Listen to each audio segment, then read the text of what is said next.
कि आमको बबी दास पठे हिमांशु शेखर साहू भारतीय जनता पार्टी कौन नेता जाचुर आला नहीं मारिदेबू एभलिया जिन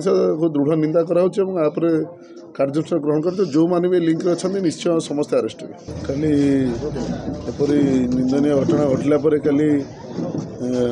एडिशनल डीजी एवं एसपी एवं अन्य एसपी एवं जिलार समस्त आईआईसी और force platoon force Bhubaneswar Cuttack सब आड़ू रिजर्व फोर्स सब आसिकी बर्तमान जाजपुर अच्छा जो मैंने भाया निंदनीय भाया घटना जो मैंने घटे आमर सरकार तरफ मत सीएम डेप्यूटी सीएम एवं समस्त पाखु बराबर फोन आसूची समस्त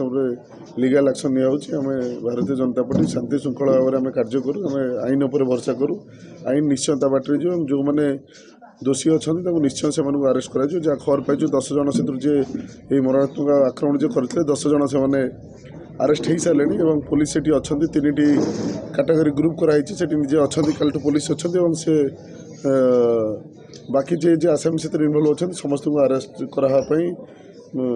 सरकार तरफ पूरा कहुई दोष कर व्यक्ति अरेस्ट हो बिना दोष जमी विजु जनता दल कार्यक्रम होता से भाया कौन लोक किसी हार्म पठाबनी मुझे अगणित भल पाऊँ आम धर्मशाला जाजपुर आसी समस्त रात समस्ते पहुँची से आप मीडिया माध्यम गोटे समस्त कहूँ आम कहीं भायोलेंस क्रिएट करवानी आम समस्त शांतिपूर्ण भाव में पुलिस प्रशासन द्वारा जहाँ कार्य होती से हिसाब से कार्य कर आसामी की गिरफ्त कर जाजपुर में शांति श्रृंखला बजाय रखा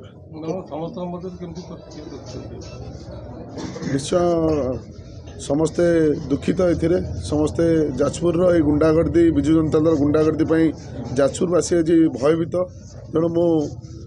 सरकार थी मो सरकार मो ऊपर उच्च अधिकारी जहाँ आलोचना करपरी गुंडागर्दी कि भारतीय जनता पार्टी बर्दाश्त करनी तेणु काली आपण मैंने देखिए कौ रेट्रे पुलिस से पहुँचले तेणु निश्चय ये कार्यक्रम आगू के न होगापाई लॉ एंड ऑर्डर सिचुएशन न आसापी आम सरकार सब तत्पर अच्छे और ये गुंडागर्दी करुवा 25 वर्ष शासन जे शासन भार को निज मुठार रखी से निजर कल भली प्रयोग करुला आज जो से कल बंद हो निजर व्यक्तिगत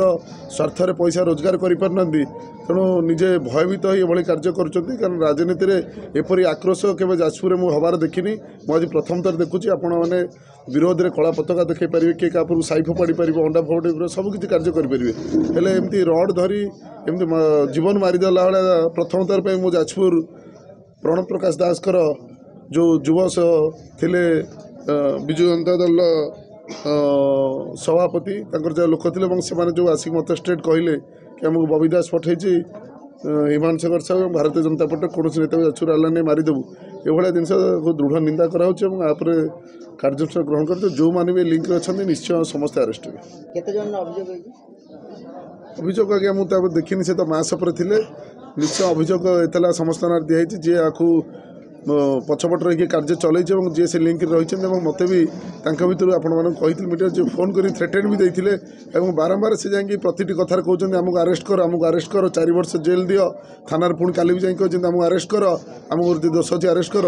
निश्चय कौटी ना कौटी डर रोचे से हिसाब से भूल भाल करुँच लोक मारे पठाऊना तेणु निश्चय जिते जन थी जिते ना एतला अच्छी समस्त अरेस्ट हो केते जन तो मुझे जानी आम मिनिमम 25-30 जन देखी ना देचु अन्य लोक पुलिस चिन्हट कर किंग मेकर भी पुलिस चिन्हट कर एडिशनल डीजी भी चिन्हट कर समस्ते बंधावाटा थय कहबनी से विगत दिन में धर्मशाला आसी पदयात्रा करते धर्मशाला आसी ब्लॉक घेराव कर ब्लॉक को बंद करते तेणु कार्यकलाप आपण मैंने जापे